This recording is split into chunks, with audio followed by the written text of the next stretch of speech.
Bismillahirrahmanirrahim. Topic for discussion in this MDCAT lecture number 4 is mechanism of muscle contraction, the sliding filament model. Sliding filament model of muscle contraction. Basically, this model is about the function of muscles. The function of muscle is contraction of muscle. How the contraction takes place. To explain this mechanism, a model was proposed by two scientists, two English biologists. One of them is H. Huxley and the second one is A. F. Huxley. In 1954, they proposed a model, an explanation, an hypothesis to explain the contraction of muscle, how the contraction of muscles takes place, with the name of sliding filament model of muscle contraction. हम इसको define करेंगे. Sliding filament model का मतलब क्या है? Thin filaments slide over the thick filaments. हमें मालूम है कि मायोफिलामेंट दो तरह के हैं. थिन फिलामेंट एक्टिन का बना हुआ है मेनली, और थिक फिलामेंट मायोसिन का बना हुआ है. Thin filaments slide over the thick filaments with the help of cross bridges. हमें मालूम है कि मायोसिन की क्रॉस ब्रिजेस हैं जो एक्टिन या थिन फिलामेंट के बाइंडिंग साइट्स के साथ बाइंड होती हैं जब नर्व इंपल्स आती है या जब मसल ने कॉन्ट्रैक्ट होना होता है. तो cross bridges which are actually the heads of myosin filament, these heads bind with the binding sites of the actin, and after this the thin filaments slide over the thick filaments. In this way, the sliding filament model explains how the sliding or the contraction of muscles takes place. This model explains function of muscle, as I have told already, the contraction of the muscle, how contraction takes place. ये structure के बारे में नहीं है, अगर confusion हो, ये function of muscle के बारे में, ये contraction of muscle के बारे में. हम देखेंगे mechanism of sliding filament model. mechanism क्या है, यानी किस तरीके से स्लाइडिंग फिलामेंट मॉडल एक्सप्लेन करता है कंट्रैक्शन ऑफ मसल को. सबसे पहली बात, thin filament slide over thick filament. ये मैंने यहाँ पे ब्लैक इंक से थिन फिलामेंट दिखाए हैं. ये वाले थिन फिलामेंट्स हैं, ये थिन फिलामेंट्स हैं, और ये नीले कलर के साथ थिक फिलामेंट है. थिक फिलामेंट की ये रेड इंक के साथ दिखाई गई हैं क्रॉस ब्रिजेस या हेड्स दिखाए गए हैं मायोसिन के या थिक फिलामेंट के. ये रिलैक्स्ड स्टेट में जब मसल है तो ये सूरत हाल है. ये थिन फिलामेंट्स हैं और ये थिक फिलामेंट्स हैं.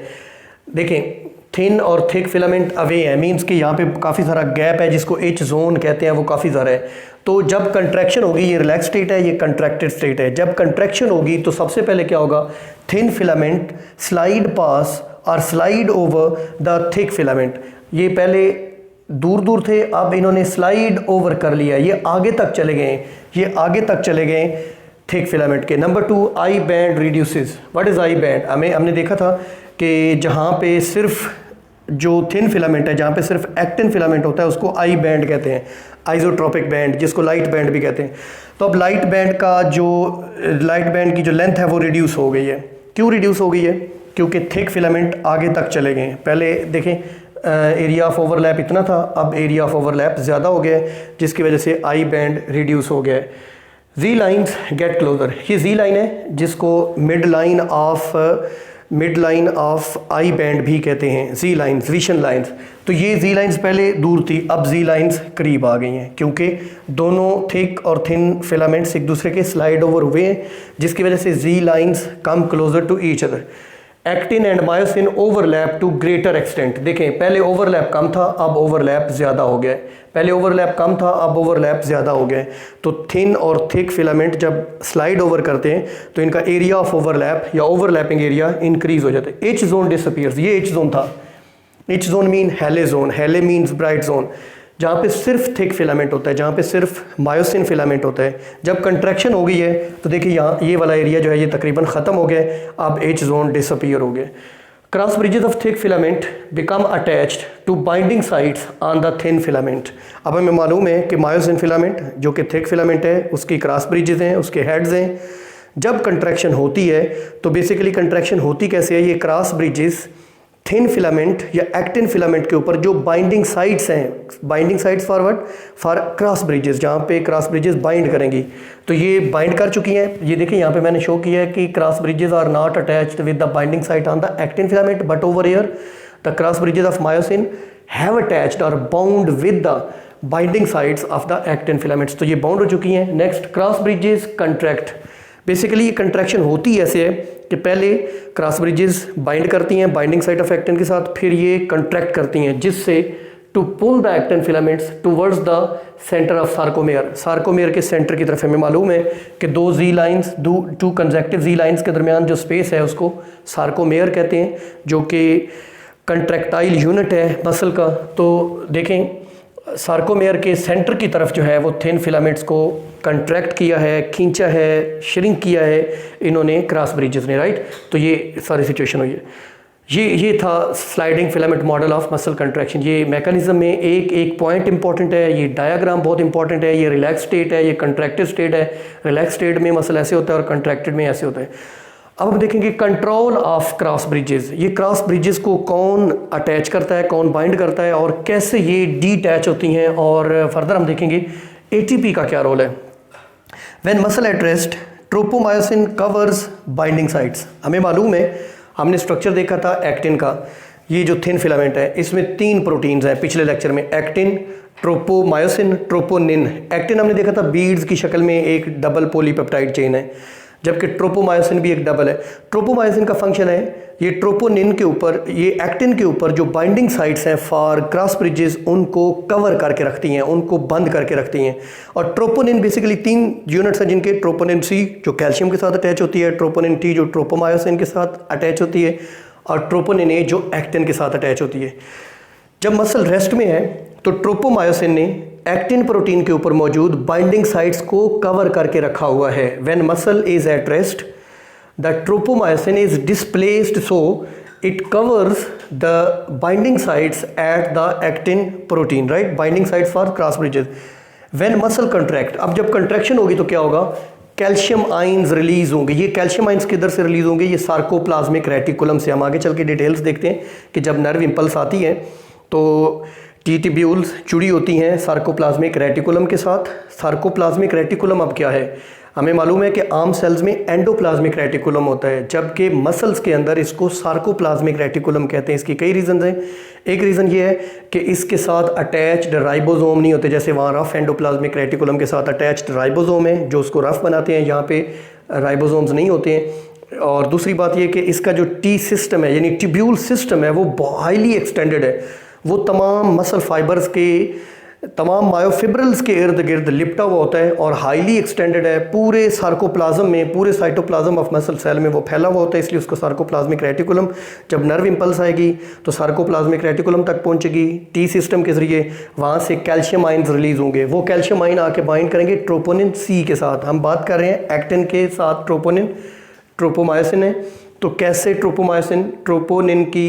ट्रोपोमायोसिन एक्टिन की बाइंडिंग साइट से कैसे अलग होगी, तो जब कैल्शियम आइंस रिलीज होंगे सार्कोप्लाज्मिक रेटिकुलम से, ये अटैच होंगे जाके ट्रोपोनिन सी के साथ।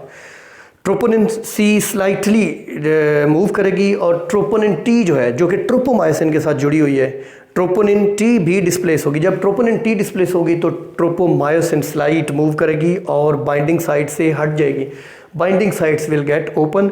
बाइंडिंग साइट्स अब क्रॉस ब्रिजेस के लिए ओपन हो जाएंगी। जो ही वो ओपन होगी, cross bridges has great tendency to attach with the binding site. फौरी तौर पे अटैच हो जाएंगी, क्रॉस ब्रिजेस अटैच हो जाएंगी और कंट्रैक्शन हो जाएगी।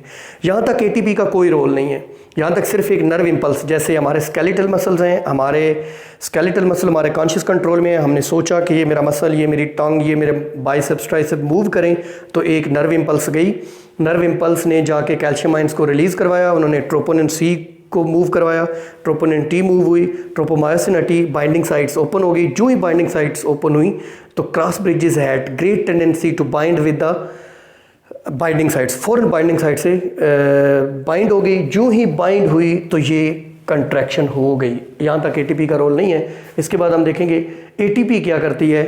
एक मरतबा जब कंट्रैक्शन हो गई है तो अब क्रॉस ब्रिजेस बाइंडिंग साइट से जब डिटैच होंगे तो इसके लिए एटीपी चाहिए होगा।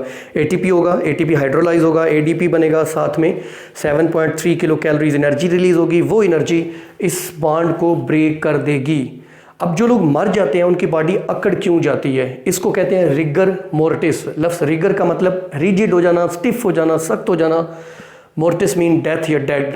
When a person becomes dead its body stiffs, muscles stiffs. ये ऐसा क्यों होता है? देखें, जब एक शख्स मर रहा होता है तो उसके मसल्स कंट्रैक्ट करते हैं, मसल्स कंट्रैक्ट करते हैं। मसल्स जब कंट्रैक्ट करते हैं तो cross bridges binding sites of actin के साथ जुड़ जाती हैं। अब चूंकि वो शख्स डेड हो गए, उसमें एटीपी ख़त्म हो गई है, एटीपी नहीं है, एनर्जी नहीं है, तो ये जो क्रॉस ब्रिजेस के बाइंडिंग साइट्स ऑफ एक्टिन के साथ जोड़ हैं ये डिटैच नहीं हो सकते।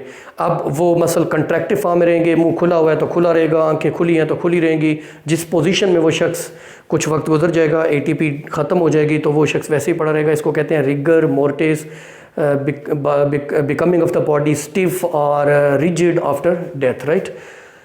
अभी बहुत सारी चीज़ें अनक्लियर हैं यहाँ पे। Interaction by controlling the actin myosin interaction by calcium ions, इसमें हम देखेंगे। देखिए न्यूरोमस्कुलर जंक्शन क्या है? हमारा नर्वस सिस्टम जो कि हमारा कॉन्शियस कंट्रोल, हमारी नर्व इंपल्स लेकर आता है ब्रेन से। हम जब चाहते हैं स्केलेटल मसल कंट्रैक्ट कर रिलैक्स करते हैं, तो जो बेसिकली ब्रेन से आने वाले जो न्यूरॉन्स हैं, नर्व सेल्स हैं, जो नर्व्स हैं ब्रेन से आ रही हैं, वो जहाँ पे मसल और नर्व का जंक्शन बनता है, जोड़ बनता है, उसको न्यूरोमस्कुलर जंक्शन कहते हैं। अब ब्रेन से नर्व इंपल्स आया, न्यूरोमस्कुलर जंक्शन को क्रॉस किया। What is motor unit? एक नर्व जो है वो कई सारे मसल फाइबर्स को इनरवेट करती है। एक nerve impulse innervates, one nerve impulse innervates many muscle fibers or muscle cells. This all setup, this all system collectively is called as motor unit. What is one motor unit? One motor nerve coming from the brain towards the muscle. One motor nerve and all its muscle fibers innervated by this one motor nerve are collectively called as one motor unit. एक unit के तौर पे काम करते हैं। अब हमारी जो सार्कोलीमा है, what is सार्कोलीमा? What is sarcolemma? The plasma membrane of muscle fiber और muscle cell या muscle fiber की जो plasma membrane है वो अंदर को इनवेजिनेट होकर टी ट्यूब्यूल बनाती है, जिसको ट्रांसवर्स ट्यूब्यूल, ट्रांसवर्स का मतलब होता है आर पार, जैसे रोड के आर पार ट्रांसवर्स अंदर तक जाती है, इसलिए उसको ट्रांसवर्स ट्यूब्यूल या टी ट्यूब्यूल कहते हैं। ये टी ट्यूब्यूल्स क्यों होती हैं? ताकि जो नर्व इंपल्स आ रही है उसको रैपिडली मसल सेल तक ट्रांसमिट किया जा सके। जो नर्व इंपल्स आ रही है उसको रैपिडली मसल फाइबर तक ट्रांसमिट किया जा सके, इसके लिए ये टी ट्रांसवर्स ट्यूब्यूल्स होती हैं। एक मसल फाइबर के अंदर हज़ारों टी ट्यूब्यूल्स होती हैं जो मिलकर एक टी सिस्टम यानी ट्रांसवर्स सिस्टम बनाती हैं। अब व्हाट इज़ ट्राइएड? देखें, एक टी ट्यूब्यूल है जो ऐसे मैं अगर शो करूं, ये मसल फाइबर है, ये एक टी ट्यूब्यूल है जो अंदर को आ रही है और इसकी दोनों साइड्स पर यहाँ पे दो सिस्टर्ना हैं। किसके? सार्कोप्लाज्मिक रेटिकुलम के दो सिस्टर्ना हैं, एक राइट साइड पे एक लेफ्ट साइड पे। Cisterna means the sacs of the sarcoplasmic reticulum. तो ये तीन चीज़ें हैं, one T tubule, two cisternae of sarcoplasmic reticulum make a triad. Triad mean three things, right.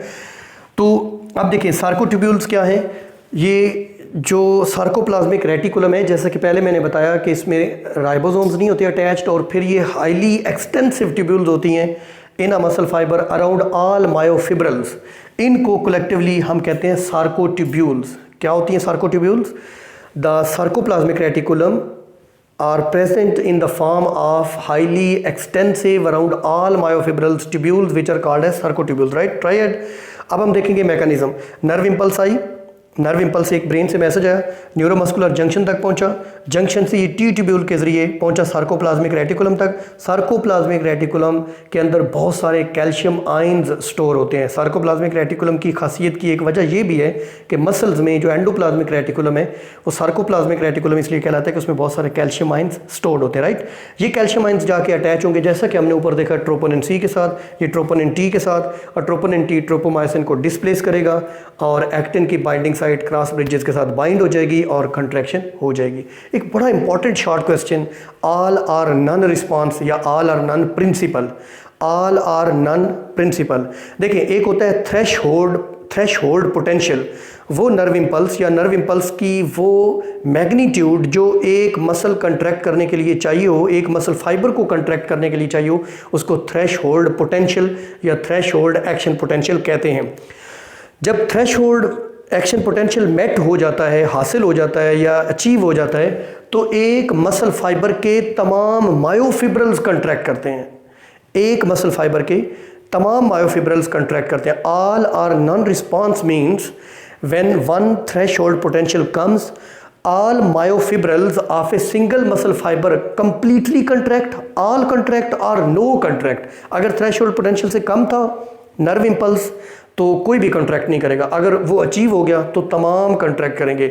लेकिन जो मैग्नीट्यूड ऑफ मूवमेंट है, फॉर एग्जांपल ये थोड़ी मूवमेंट हुई है, ये ज़्यादा मूवमेंट हुई है, ये डिपेंड करता है नंबर ऑफ मसल फाइबर्स के ऊपर। मसल फाइबर्स कितने मूवमेंट में हिस्सा ले रहे हैं, ये एक्सटेंट ऑफ मूवमेंट उस पर डिपेंड करता है। मेरा ख्याल है ऑल और नॉन रिस्पॉन्स का मतलब क्या है, when a nerve impulse comes to a muscle, all myofibrils of a single muscle fiber contract or not contract. The extent of movement depends upon the number of muscle fibers taking place in the movement. Last पे energy for muscle contraction. Muscle contraction के लिए energy कहाँ से आती है, ATP कहाँ से आती है? सबसे पहला रेस्पिरेशन। हमारे मसल्स के अंदर बहुत सारे माइटोकॉन्ड्रिया होते हैं, बहुत ज़्यादा तादाद में माइटोकॉन्ड्रिया होते हैं। उनके अंदर सेलुलर रेस्पिरेशन या एरोबिक रेस्पिरेशन होती है, जिसमें ग्लूकोज ऑक्सीजन की प्रेजेंस में ब्रेक होता है, कार्बन डाइऑक्साइड और वाटर बनते हैं, साथ में एक ग्लूकोज मालिक्यूल्स की कंप्लीट ब्रेकडाउन से 36 एटीपी मालिक्यूल्स बनते हैं। ये एटीपी यूज़ अप हो जाते हैं। बाज़ औक़ात अगर इससे एनर्जी मैटर नहीं हो रही तो हमारे मसल्स के अंदर क्रियाटिन फास्फेट एक और केमिकल सब्सटेंस है, डिपॉजिटेड होता है मसल के अंदर। क्रियाटिन फास्फेट ब्रेक होता है, इससे भी एनर्जी निकलती है, एटीपी बनती है, और साथ में एक बाई प्रोडक्ट क्रियाटिनिन भी बनता है, जो कि एक वेस्ट प्रोडक्ट है जिसको एक्सक्रीटरी सिस्टम के जरिए रिमूव कर दी जाता है। बाज़ औक़ात मसल्स के अंदर ग्लाइकोजन, जो कि स्केलेटल मसल्स और लिवर सेल्स के अंदर ग्लूकोज की एक स्टोर्ड फॉर्म है, जिसको एनिमल स्टार्च भी कहते हैं। ये ग्लाइकोजन ब्रेक होगी, ये ग्लूकोज बनाएगी और ग्लूकोज को सेलुलर रेस्पिरेशन से ब्रेक करके एटीपी पैदा कर ली जाएगी। अब what is the oxygen debt? यहाँ पे ऑक्सीजन डेट, जब ग्लाइकोजन को ग्लूकोज में कन्वर्ट करते हैं तो ऑक्सीजन डेफिशिएंसी हो जाती है, यानी ग्लूकोज तो ब्लड के जरिए जो ग्लूकोज आ रही है वो नहीं यूज़ हो रही, जो मसल के अंदर ग्लाइकोजन स्टोर थी उसको ब्रेक करके ग्लूकोज बनाया गया। इस दौरान ऑक्सीजन की डेफिशिएंसी हो जाती है, एक टेम्परेरी डेफिशिएंसी ऑक्सीजन की हो जाती है, जिसको ऑक्सीजन डेट कहते हैं, कर्ज कहते हैं। इसके अलावा जो चौथा सोर्स है anaerobic respiration. For example when we are having strenuous exercise, हम हार्ड एक्सरसाइज कर रहे हैं तो एरोबिक रेस्पिरेशन से मिलने वाली क्रियाटिन फास्फेट और ग्लाइकोजन से मिलने वाली energy becomes insufficient for us. तो इस दौरान एक एनारोबिक विदाउट ऑक्सीजन एक रेस्पिरेशन शुरू हो जाती है, जिसके बाई प्रोडक्ट के तौर पे एनर्जी तो मिल जाती है लेकिन लैक्टिक एसिड बनता है।